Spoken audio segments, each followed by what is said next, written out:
மனதில் நின்ற காதலியே மனைவியாக வரும்போது சோகம் கூட சுகமாகும், வாழ்க்கை இன்பவரமாகும்.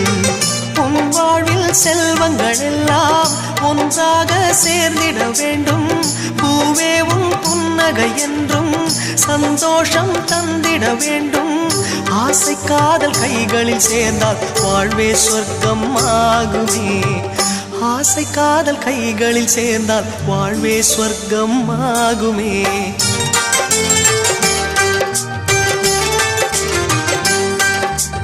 ஆனந்தம் ஆனந்தம் பாடும் மனமாசையின் ஊஞ்சலில் ஆடும்.